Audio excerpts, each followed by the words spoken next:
So next tip ಬಂದು ಇಲ್ಲಿ ನೋಡ್ತಾ ಇರ್ಬೋದು, ಈ ರೀತಿ ಕ್ಯಾನ್ಗಳಿಗೆ ನಾವು ಪ್ಯಾಕೆಟ್ ಆಯಿಲನ್ನು ತಗೊಂಡು ಬಂದಾಗ ಇದನ್ನು ಹಾಕೋದೇ ಒಂದು ಕಷ್ಟ ಆಗ್ತಾ ಇರುತ್ತೆ. ನೀವು ಡೈರೆಕ್ಟಾಗಿ ಕಟ್ ಮಾಡಿ ಹಾಕಿದರೆ ಆಯಿಲ್ ಎಲ್ಲನೂ ಔಟ್ ಸೈಡ್ ಚೆಲ್ತಾ ಇರುತ್ತೆ.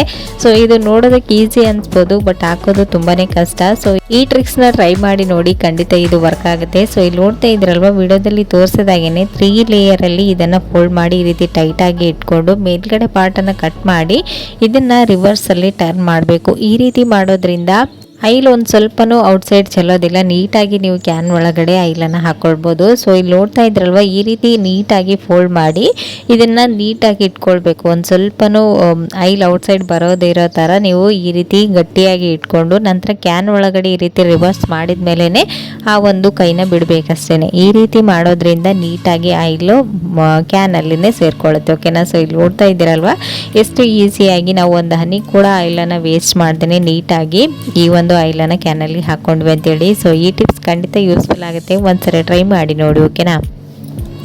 ಈ ರೀತಿ ಆಯಿಲ್ ಅಲ್ಲದೆ ನೀವು ಹಾಲಿನ ಪ್ಯಾಕೆಟನ್ನು ಕೂಡ ಈ ರೀತಿಯೇ ಟ್ರೈ ಮಾಡ್ಬೋದು, ಒಂದ್ಸರಿ ಟ್ರೈ ಮಾಡಿ ನೋಡಿ. ಓಕೆ.